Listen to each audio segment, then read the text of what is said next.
Israel में परमाणु ठिकाने के पास स्थित दक्षिणी इजरायली क्षेत्र के दो शहरों पर ईरानी मिसाइल हमलों में 160 से अधिक लोग घायल हुए हैं, जिनमें से कुछ की हालत गंभीर बताई जा रही है। इसराइल के आपातकालीन सेवा के अधिकारियों के अनुसार शनिवार शाम बैलिस्टिक मिसाइलों के इन शहरों पर गिरने के बाद अर्ध में 84 और डिमोना में 78 लोगों का इलाज किया जा रहा है। अंतर्राष्ट्रीय परमाणु ऊर्जा एजेंसी आईएईए का कहना है कि उसे डिमोना से करीब 13 किलोमीटर दूर स्थित परमाणु अनुसंधान केंद्र को किसी तरह के नुकसान की जानकारी नहीं है। इससे पहले ईरान के सरकारी टेलीविजन ने कहा था कि ये हमले शनिवार को ईरान के नतांज परमाणु संयंत्र पर हुए हमले के जवाब में किए गए हैं। माफी चाहते हैं, हम इस स्टोरी का कुछ हिस्सा लाइटवेट मोबाइल पेज पर नहीं दिखा सकते। आप अगर पूरी स्टोरी देखना चाहते हैं तो हमारे फुल वर्जन पर जाएं। आपात सेवाओं के अनुसार रविवार को तेल अवीव पर हुए ईरानी मिसाइल हमले में कम से कम 7 लोग घायल हुए।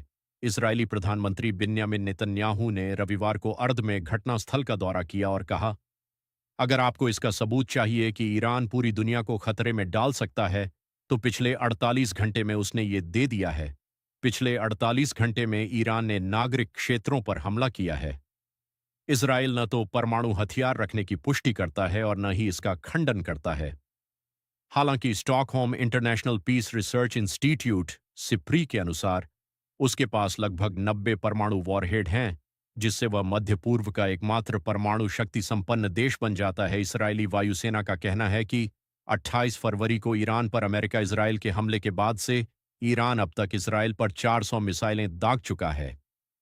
वायुसेना के अनुसार इनमें से 92% मिसाइलों को रास्ते में ही नष्ट कर दिया गया। अर्ध में स्थानीय निवासियों ने बताया कि शनिवार को उन्होंने जो धमाके सुने वे बेहद डरावने थे।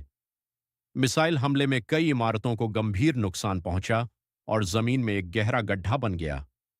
शहर की एक पैरामेडिक नरमजैद ने बताया कि उन्होंने क्षतिग्रस्त इमारत के भीतर वस्तुओं के गिरने से घायल हुए कई बच्चों के सिर और सीने में चोटें देखीं।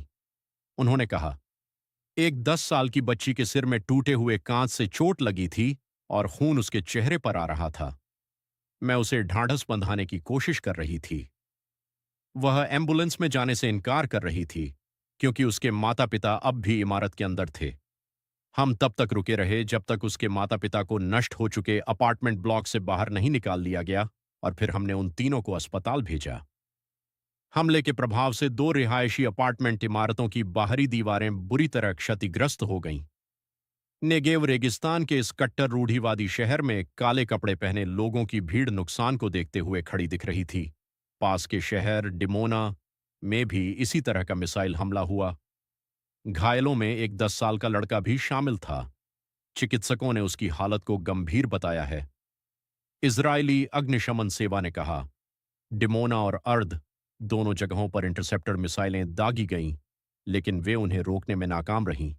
इसके नतीजे में सैकड़ों किलोग्राम वजन वाले वॉरहेड्स से लैस 2 बैलिस्टिक मिसाइलें शहरों में आ गिरीं।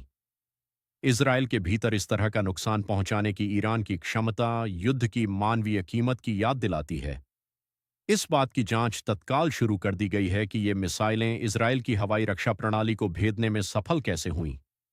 लेकिन पिछली गर्मियों में हुए 12 दिवसीय युद्ध की तरह ही इजरायलियों को पता है कि यह प्रणाली अचूक नहीं है और तब की तरह ऐसे हमलों से जनता का संकल्प कमजोर होने के बजाय और मजबूत होने की संभावना ज्यादा है। नेगेव रेगिस्तान में स्थित शिमोन पेरेज नेगेव परमाणु अनुसंधान केंद्र को आम बोलचाल में अक्सर डिमोना रिएक्टर कहा जाता है।